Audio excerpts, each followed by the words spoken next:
Assalamualaikum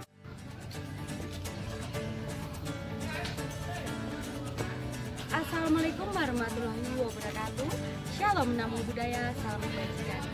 Di sini kami sedang bermagang di kantor notaris PPAT Faniko Adiasa SHMKN yang beranggotakan saya Enjirona Eka Mayasari, saya Rizky Dianur Alifi, Saya Tirta Adi Putra. saya Dewi Wahyana Putri.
Assalamualaikum warahmatullahi wabarakatuh. Shalom, Om Swastiastu, Namo Buddhaya, salam kebajikan. Hari ini saya Dewi Wahyana Putri berkesempatan untuk mewawancarai Bapak Faniko Adiasa SHMKN selaku notaris dan PPAD di wilayah Kota Malang. Baik, Pak, bagaimana kabarnya? Alhamdulillah baik. Baik. Langsung saja kita berbincang mengenai pembubaran PT KPL yang sedang Bapak tangani. Oke, siap. Bagaimana kronologi dari pembubaran PT tersebut?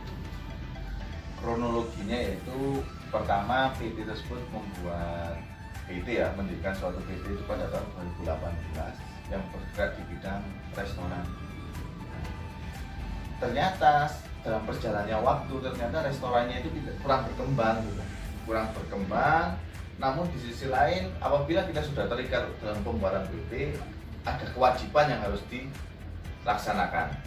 Pertama yaitu kewajiban perpajakan, kewajiban untuk melaporkan jumlah pegawai, kewajiban untuk apabila dalam hal ini pegawainya terdaftar BPJS ya iuran BPJS dan lain-lain.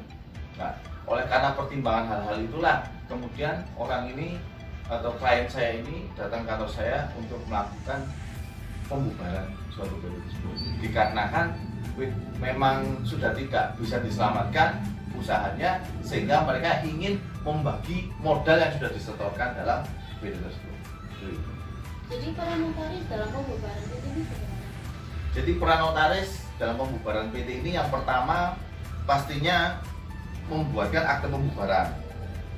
Klien saya ini meminta kepada saya untuk membuatkan akte pembubaran. Tapi akte pembubaran itu pertama harus dilaksanakan RUPS dulu, Rapat Umum Pemegang Saham. Nah, dalam RUPS tersebut yaitu intinya yang isinya yaitu disepakati para pemegang saham untuk dilaksanakannya pembubaran PT tersebut. Yang dikarenakan alasannya itu tadi karena sudah tidak berkembang lagi usahanya.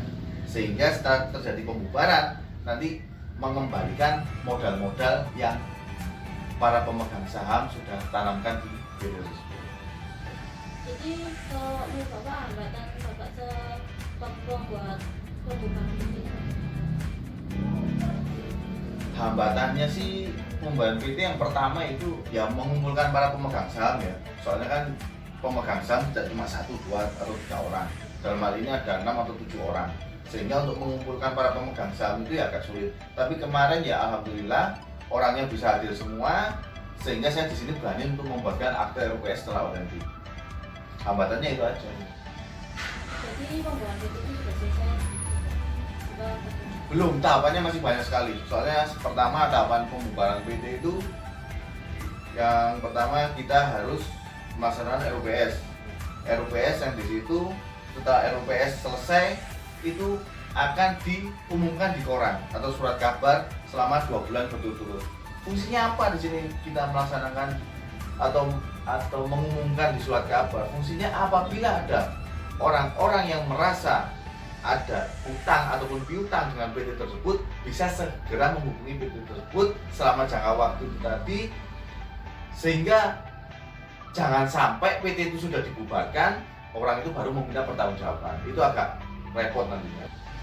Nah, RUPS di situ menyepakati terkait apa rencana pembubaran, terus siapa yang menjadi likuidatornya, seperti itu. Nah, kemudian setelah disepakati itu di RUPS kan, baru habis itu kita umumkan ke koran. Setelah RUPS itu selesai, kita umumkan ke koran selama 2 bulan. Setelah sambil kita menunggu pengumuman di koran, kita juga membagikan SK di Menkumham. Setelah keluar SK di Menkumham, nanti kita umumkan di koran lagi terkait tentang pembagian saham yang sudah disetorkan oleh para pemegang saham. Itu rencananya nanti pembagian sahamnya gimana, terus nilainya berapa, nanti itu akan diumumkan kembali. Habis itu barulah selesai dilaksanakan pembubaran. Jadi tahapannya nggak hanya sekali 2 kali, tapi banyak. Tahapannya masih banyak lah. Jadi masih belum selesai gitu. Ya. terima kasih atas Oh ya, sama-sama ya. Semoga bermanfaat ya. Saya akhiri wawancara hari ini. Wassalamualaikum warahmatullahi wabarakatuh. Waalaikumsalam warahmatullahi wabarakatuh. Dari pemaparan video tersebut, kita harus mengetahui beberapa tahapan pembubaran PT. Pertama, melaksanakan RUPS pertama dengan materi acara pembubaran PT. Yang kedua, pengumuman koran dan berita negara Republik Indonesia. Yang ketiga, pemberitahuan ke Menteri Hukum dan Hak Asasi Manusia secara online. Yang keempat, pengumuman koran tentang rencana pembubaran hasil likuidasi. Kelima, melaksanakan RUPS kedua tentang pertanggungjawaban likuidator. Yang keenam, mengumumkan koran akhir. Dan yang terakhir, pemberitahuan ke Menkumham secara manual. Ini pembubaran perseroan terbatas PT KBA Signatur Notaris Faniko Ardiansyah masih belum selesai dan masih dalam tahap pemberitahuan ke Kementerian Hukum dan HAM, di mana perseroan terbatas tersebut masih dalam tahapan masa likuidasi, yang artinya bahwa perseroan tersebut masih dalam tahap pemberesan data dan pembubaran. Pada saat terjadi pembubaran PT KBL melalui RUPS, notaris berperan membuat akta berita acara tentang pembubaran perseroan terbatas dan memberitahukan kepada Menteri Hukum dan Hak Asasi Manusia dan mengumumkannya pada Berita Negara Republik Indonesia. Yang selanjutnya, notaris membuat akta berita acara pertanggungjawaban likuidator melalui RUPS yang merupakan proses terakhir dari likuidasi. Sekian dari pemaparan video kelompok kami akhiri. Wassalamualaikum warahmatullahi wabarakatuh.